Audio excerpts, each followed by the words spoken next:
الحمد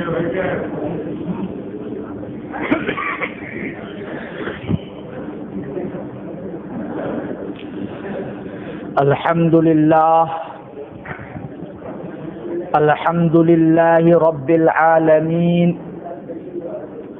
والصلاة والسلام على سيد الأنبياء والمرسلين سيدنا وحبيبنا حبيب رب العالمين أما بعد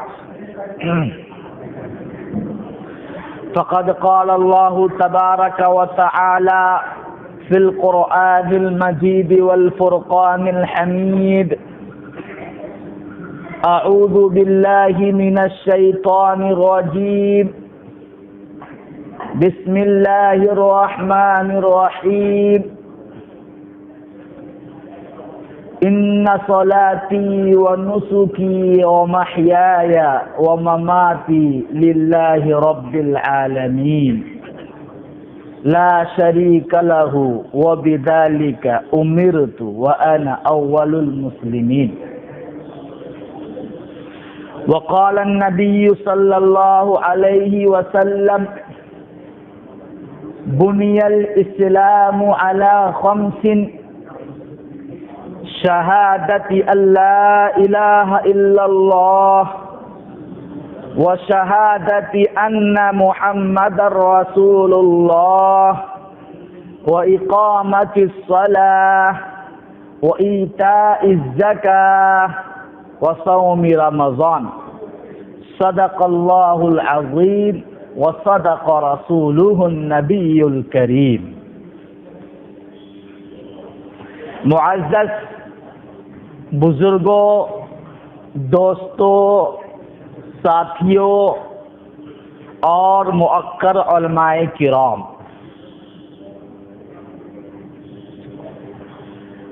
اللہ تبارک و تعالی کا بے پناہ احسان و کرم ہے کہ اس خدائے ذوالجلال نے ہم تمام کو آج کی اس مجلس میں بیٹھنے کی توفیق نصیب فرمائی.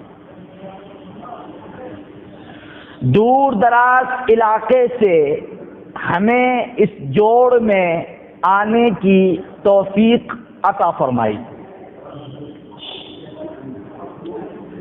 حضور پنور صلی اللہ علیہ وسلم نے صحابہ کرام رضوان اللہ علیہم اجمعین کی جماعت سے فرمایا کہ جب تم جنت کے باغات میں سے گزرا کرو تو کچھ کھا پی لیا کرو.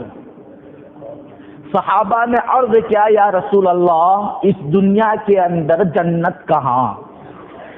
جنت تو وہ ہے کہ جسے نہ کسی کان نے سنا، نہ کسی آنکھ نے دیکھا، نہ کسی زبان نے وہاں تک بولنے کی ہمت کی، اور نہ ہی کسی دل نے اس جنت کا تصور کیا، نہ کسی دماغ نے وہاں تک سوچا.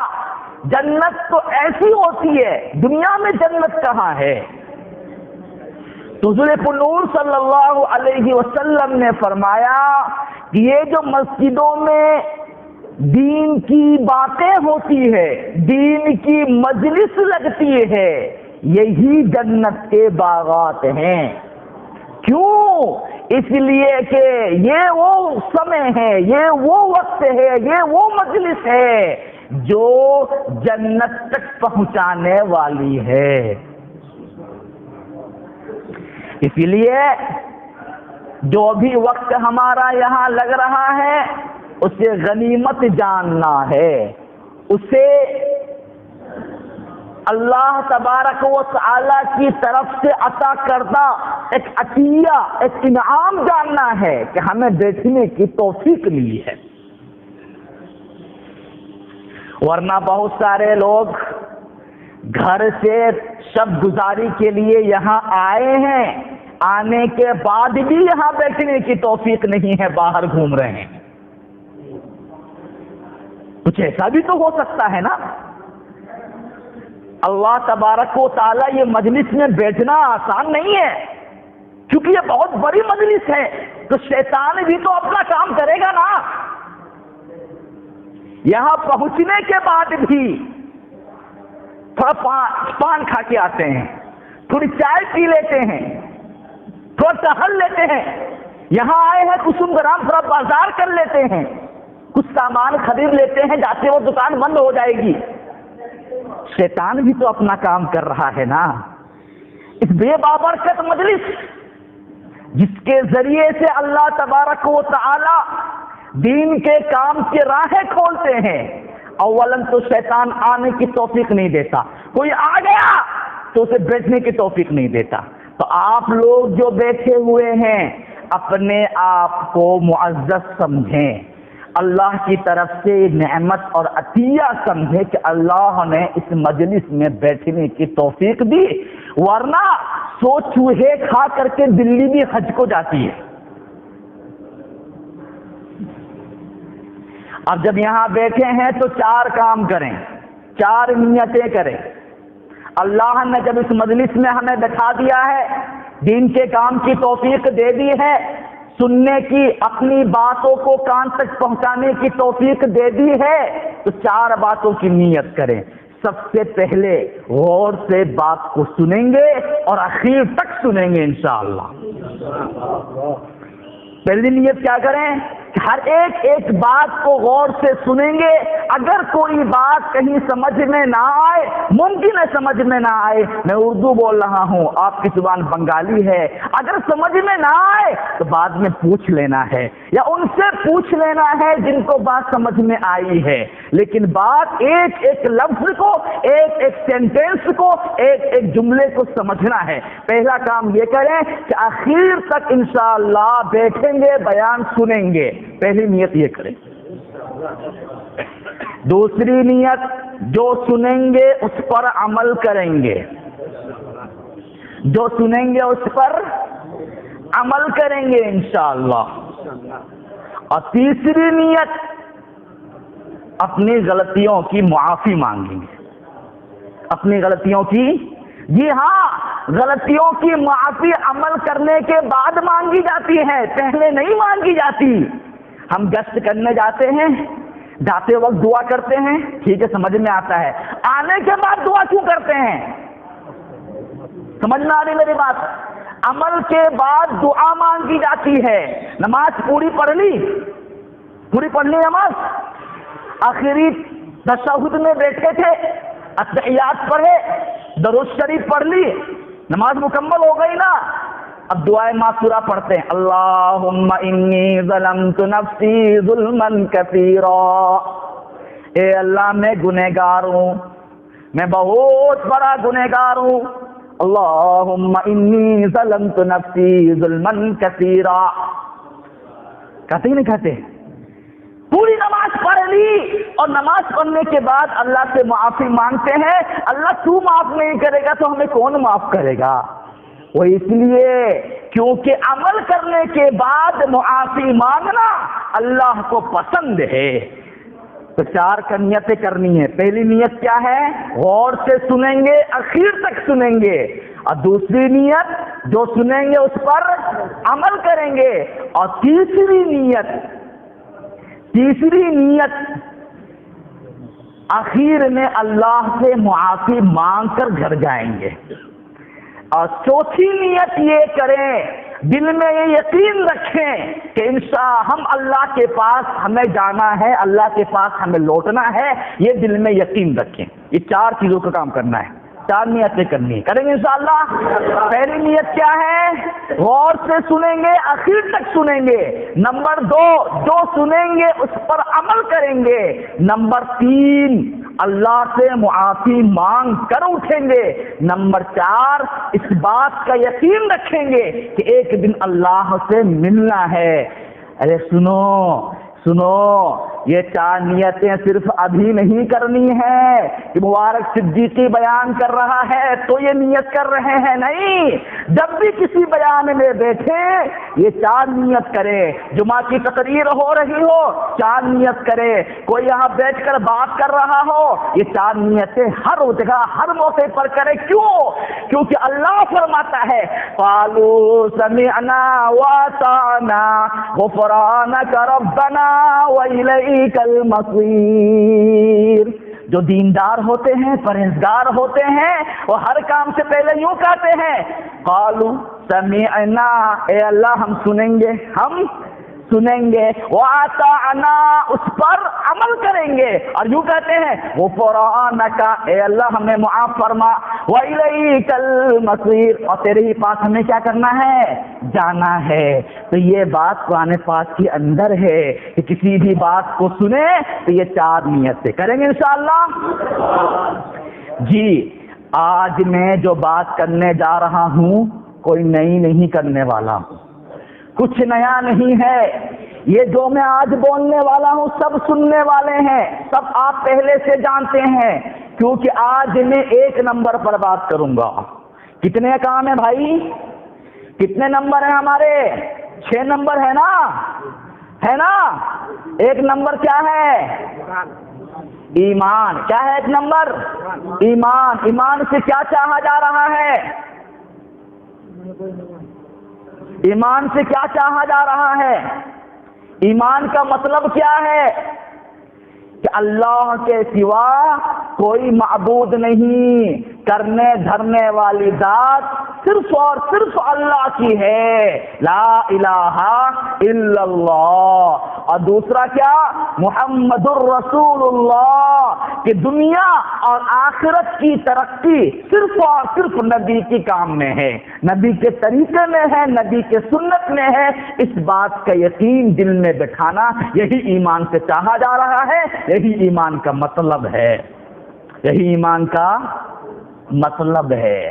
تو سب سے پہلے ہم اور آپ اچھی طریقے سے جانتے ہیں کون انسان ہے جو یہ نہیں چاہتا کہ وہ دنیا میں بھی کامیاب ہو اور آخرت میں بھی کامیاب ہو، دنیا بھی اس کی اچھی طریقے سے گزر جائے اور آخرت میں بھی انعام اسے مل جائے، دنیا کے اندر بھی سارا کام اس کے لیے آسان ہو جائے اور آخرت کا کے منازل، قبر کا عذاب دور ہو جائے۔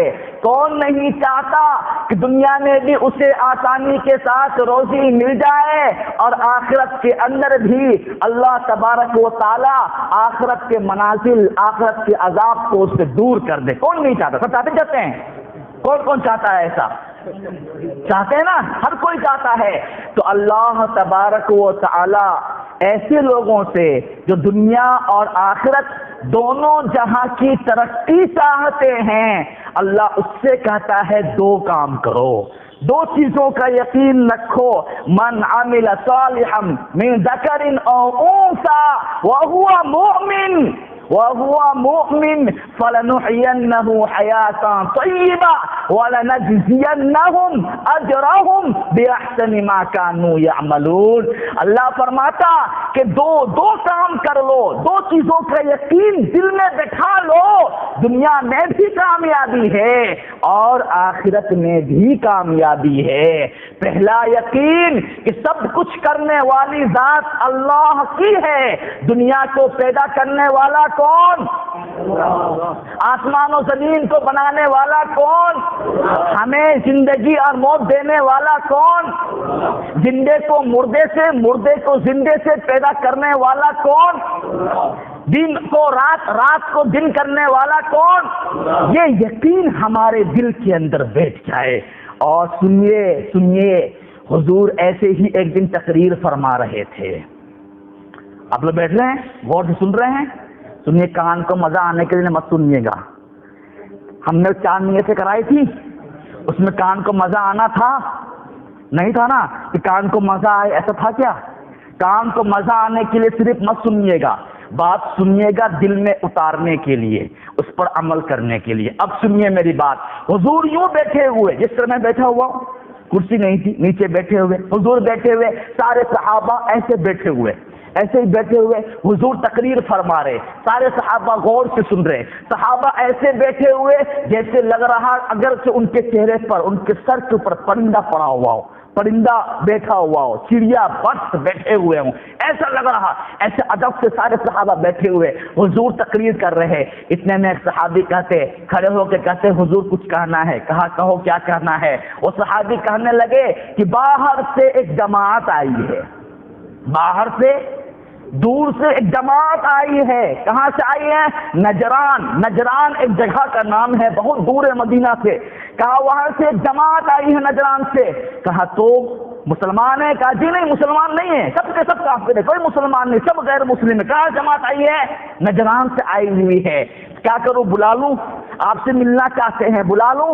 کہا ہاں بالکل بلاؤ، مہمان ہے، مہمان ضیافت کرنی چاہیے. چلو آدھے ادھر ہو جاؤ، آدھے ادھر ہو جاؤ، جو مہمان باہر سے آئے ہیں انہیں سامنے بٹھاؤ. صحابہ نے فوراً اتباع کی. آدھے صحابہ دائیں ہو گئے، آدھے صحابہ بائیں ہو گئے. بیچ میں مہمان جو باہر سے آئے تھے، جو سب کے سب عیسائی تھے، غیر مسلم تھے، کوئی مسلمان نہیں تھا، سب کے سب سامنے آ کر بیٹھ گئے. سنو، اللہ کے نبی نے عزت دی نا، کتنی عزت سے بٹھائی نا، اکرام کیا کہ نہیں کیا؟ اب سنیے، اب وہ آگے بات کرتے ہیں. پہلا جملہ ایسا کہا ہے کہ حضور کے علاوہ کوئی اور آتا تو غصہ آ جاتا.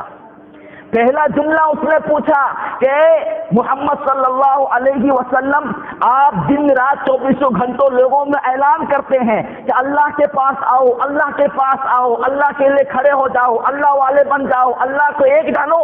اللہ کون ہے؟ من اللہ، اللہ کس چیز سے بنا ہوا ہے؟ ام من الزبردست، ام من الفضہ، ام من الذہب، کیا سونے چاندی سے بنا ہے؟ ام من الیاقوت، کیا یاقوت پتھر سے بنا ہوا؟ آخر کس چیز کا اللہ ہے؟ اور اللہ اگر ہے اسے پیدا کس نے کیا؟ اسے پیدا کس نے کیا؟ یا اس کی اولاد کون ہے؟ اس کا بال بچہ کون ہے؟ اللہ کون ہے؟ آپ اللہ کی طرف بار بار بلاتے ہیں، ہے نا غصے والی بات. اتنی عزت سے بیٹھائے اور سیدھا اللہ پر چوٹ مار رہا ہو، غصے والی بات ہے نا.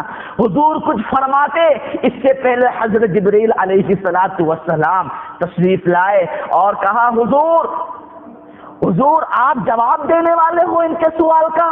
کہا ہاں بالکل جواب دینے والا ہوں، کوشش کروں گا جواب دینے کی. کہا آپ کو جواب دینے کی ضرورت نہیں ہے، اللہ نے خود جواب دیا ہے، مجھے جواب دے کر بھیجا ہے، اللہ نے خود مجھے جواب دے کر بھیجا ہے. سنیے، وہ جو جواب ہے نا، میں قسم کھا کے کہتا ہوں، میں روزانہ اسے پڑھتا ہوں، جتنی بار پڑھتا ہوں اتنا مجھے مزہ آتا ہے. وہ جواب جو اللہ نے اس سوال کا، جو نجران کے عیسائی آئے تھے حضور سے سوال کر رہے تھے، اس کا جو جواب اللہ نے بھیجا تھا حضرت جبرائیل کے واسطے سے، وہ ایسا جواب ہے کہ ہم سب کو معلوم ہے، ہم سب اسے جانتے ہیں، روزانہ پڑھتے بھی ہیں. اور خود میں اس میں اتنا غور کرتا ہوں کہ بچوں کے لیے تقریر بنائی تو اسی پر بنائی ہے، بہت غور و خوض کرتا ہوں. پر یہ میرے ساتھ وہ جواب کیا ہے؟ اللہ فرماتا قل هو اللہ احد، پڑھیے ساتھ میں، اللہ الصمد لم یلد ولم یولد ولم یکن له کفوا احد. یاد ہے نا؟ یاد ہے نا؟ ارے انہوں نے آ کے پوچھا تھا اللہ کون ہے؟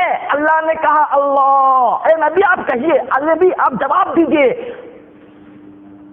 هو اللہ احد، هو اللہ احد. اللہ کون ہے؟ ایک ہے. سوال، ایک ہونا کافی نہیں ہے. خالی ایک ہونے سے کیا ہوگا؟ لوگ کہتے ہیں نا ہمارے یہاں ڈاکٹر صاحب ہیں، پورے گاؤں میں صرف ایک ڈاکٹر ہے، پورے گاؤں میں صرف ایک وکیل ہے. جی حضرت، ایک ہونا کافی نہیں ہے، بات پوری نہیں ہوئی. اللہ ایک ہے. ایک تو ہمارے گاؤں میں ڈاکٹر بھی ہوتا ہے، جی ہاں ہوتا ہے. دنیا کا اگر کوئی بندہ ایک ہو، اکیلا ہو، مگر پھر بھی وہ دوسرے کا محتاج ہوتا ہے، اپنے ضرورتوں کو پورا کرنے کے لیے دوسرے کے سامنے ہاتھ پھیلاتا ہے، دوسرے کا محتاج ہوتا ہے. مگر اللہ وہ ہے اللہ الصمد، اللہ بے نیاز ہے، اللہ کو کسی کی کوئی ضرورت نہیں ہے.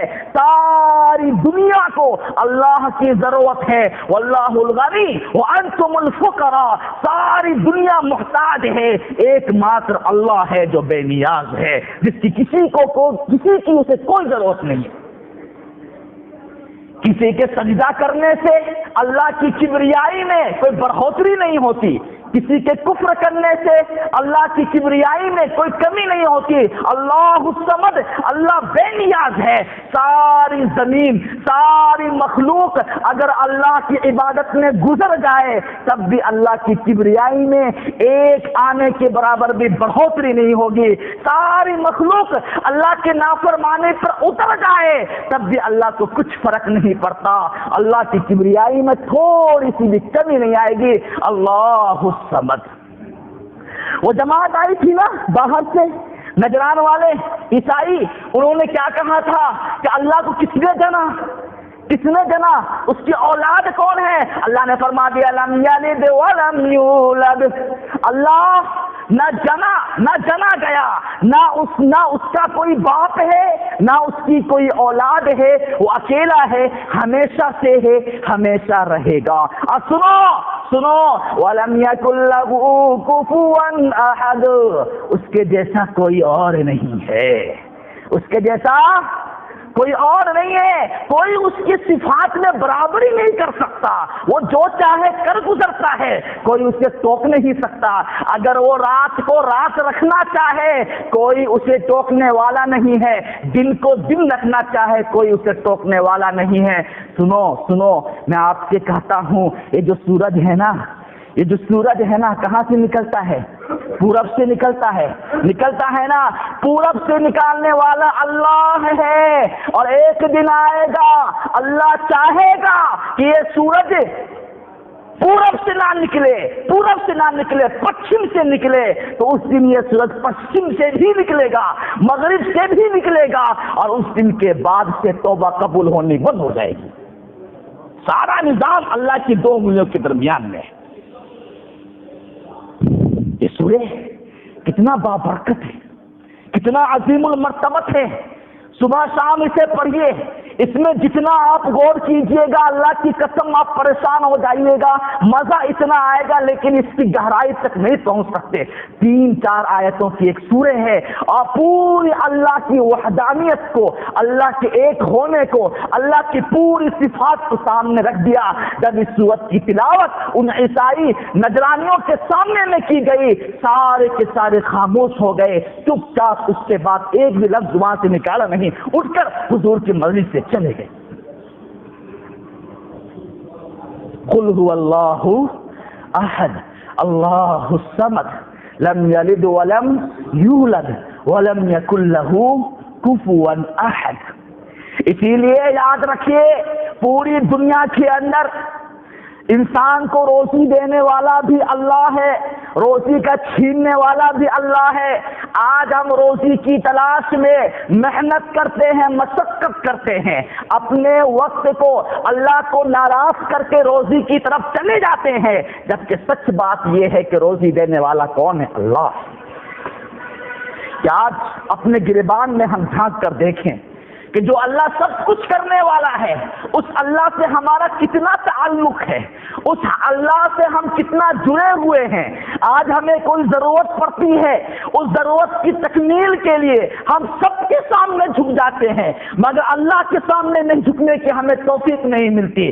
جبکہ حضور فرماتے ہیں کہ اگر تمہارے گھر کے اندر نمک ختم ہو جائے، نمک ختم ہو جائے، ہاں یہ بات صحیح ہے پڑوسی سے مانگو گے نمک مل جائے گا، ہاں یہ بات صحیح ہے بازار جاؤ گے نمک خرید کر لا سکتے ہو، مگر نمک خریدنے سے پہلے اگر اللہ سے کہو گے کہ اللہ میرے گھر میں نمک ختم ہو چکا ہے، یاد رکھو نمک آئے یا نہ آئے تم جنتی ہو جاؤ گے.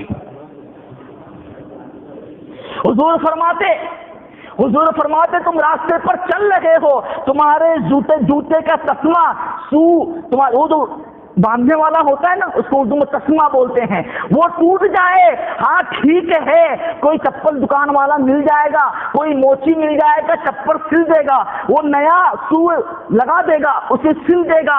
ہو سکتا ہے بازار چلے جاؤ گے خرید لو گے، یہ بھی ممکن ہے کہ کوئی ہدیہ دے دے، یہ بھی ممکن ہے کہ گھر آؤ اور گھر میں دوسری جوڑیاں رکھی ہوئی ہے اسے پہن لو گے، ٹھیک ہے. مگر چپل خریدنے سے پہلے چپل مانگنے سے پہلے ایک مرتبہ اللہ کے سامنے ہاتھ پھیلا کر کہو کہ اللہ یہ چپل ہے، میں ٹوٹ گیا، چپل عطا کر دے، چپل ملے نہ ملے لیکن اللہ کی نگاہ میں آپ معزز ہو جائیں گے۔ اسی لیے سب سے زیادہ ضروری یہ ہے کہ اب اللہ سے تعلق کو اپنائیں۔ ہمارا تعلق اللہ سے ایسے ہونا چاہیے جیسے کہ ہمارا اپنے آپ سے تعلق ہوتا ہے۔ ہم اپنے آپ سے کبھی الگ ہو سکتے ہیں؟ ہم اپنے نفس سے کبھی جدا ہو سکتے ہیں؟ ہم کوئی فیصلہ کرتے ہیں، اس فیصلے کے اندر میں ہم سوچتے ہیں یا نہیں سوچتے ہیں؟ ہمارے ہر فیصلے میں ہم اللہ کو شریک کریں۔ آج ہمیں 10 روپے کی ضرورت پڑتی ہے، ابا کے پاس چلے جاتے ہیں، چچا کے پاس چلے جاتے ہیں، بڑے بھائی سے مانگ لیتے ہیں، یہاں وہاں شکایتیں بھی کرتے ہیں، لیکن جس سے مانگنا چاہیے اس سے کیوں نہیں مانگتے؟ اللہ کے سامنے کیوں نہیں روتے؟ اللہ کے سامنے رو کے تو دیکھیے ایک بات بتاتا ہوں۔ میرے ایک استاد ہے عبد الخالق صاحب مدراسی، دامت برکاتہم العالیہ، اللہ ان کی عمر کو دراز فرمائے۔ مولانا عبد الخالق صاحب مدراسی استاد دارالعلوم دیوبند، نائب محتمین ہیں وہاں کے، کیا ہیں؟ Vice chancellor of Darul Uloom Deoband. ایک مرتبہ میں ان کے پاس گیا، ان کی خدمت میں حاضر ہوا، سلام کیا، جواب دیا۔ جب واپس ہونے لگا تو میں نے کہا حضرت میرے لیے دعا کیجیے گا۔ کیا کہا حضرت؟ میرے لیے دعا کیجیے گا۔ کہنے لگے دعا سے کچھ نہیں ہوتا بیٹا۔ کیا فرمایا؟ دعا سے کچھ نہیں ہوتا۔ چونکہ میں وہاں مناظر تھا، مناظر سمجھتے؟ وہ ہوتا ہے نا جو دوسرے مذہب والے ہوتے ہیں، وہ آ کے لڑتے ہیں ہم سے، اس کو جواب دینا ہوتا ہے۔ تو میں وہاں مناظر تھا، بہت مشہور مناظر تھا، تو استاد بھی ہم سے ویسی ہی باتیں کرتے تھے۔ چنانچہ اسی مناسبت سے کہا بیٹا دعا سے کچھ نہیں ہوتا۔ میں نے کہا حضرت ہوتا ہے، دعا سے ہوتا ہے۔ کہا نہیں ہوتا۔ میں نے کہا ہوتا ہے۔ عمر رضی اللہ تعالی عنہ کو ہدایت ملی نبی کی دعا سے۔ عمر کو ہدایت ملی نبی کی دعا سے۔ پہلے کعبہ کون تھا؟ قبلہ کون تھا؟ بیت المقدس تھا، لیکن کعبہ قبلہ بنا حضور کی دعا سے، حضور کی دعا سے۔ سنیے آخر باپ ہوتا ہے۔ کہنے لگے یہ تو کہہ رہا ہے۔ کیا کہا؟ یہ تو کہہ رہا ہے، ذرا یہ بتا کیا کبھی حضور نے کہا کہ میں نے دعا کیا اس لیے عمر کو ہدایت ملی ہے؟ کیا کبھی حضور نے خود یہ بات کہی کہ میں نے دعا کی اس لیے کعبۃ اللہ قبلہ بنا ہے؟ یا عمر نے کبھی کہا کہ حضور نے میرے لیے دعا کیا تھا اس لیے مجھے ایمان ملی ہے، ایک حدیث لے کے آ جا تیری بات مان لوں گا؟ باپ تو باپ ہوتا ہے نا۔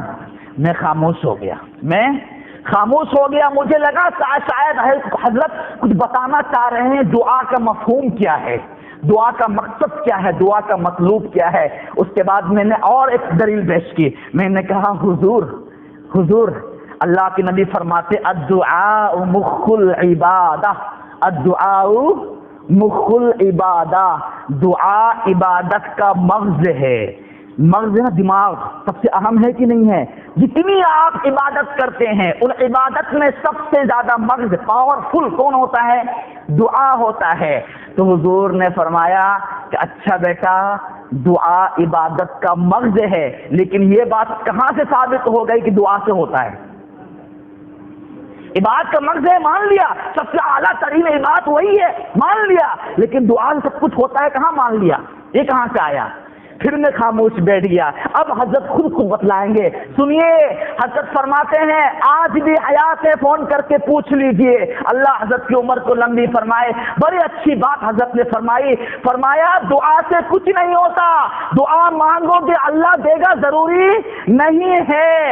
اگر ایسا ہوتا تو حضور نے کئی مرتبہ اپنے چچا کے لیے ہدایت کی دعا مانگی تھی، قبول نہیں ہوئی۔ دعا قبول ہو مانگے آپ، دعا مانگے اللہ دے ضروری نہیں ہے، لیکن یہ ضروری ہے کہ اگر آپ دعا مانگیں گے تو یہ ثابت ہو جائے گا کہ اللہ کا آپ سے تعلق ہے، اللہ کا آپ سے تعلق ہے۔ اللہ آپ سے تعلق ہر حال میں رکھتا ہے۔ آپ مسجد سے دور رہیں، مسجد میں آئے کفر کریں، اللہ کے خلاف جھنڈا لے کر دنیا میں پھرتے رہیں،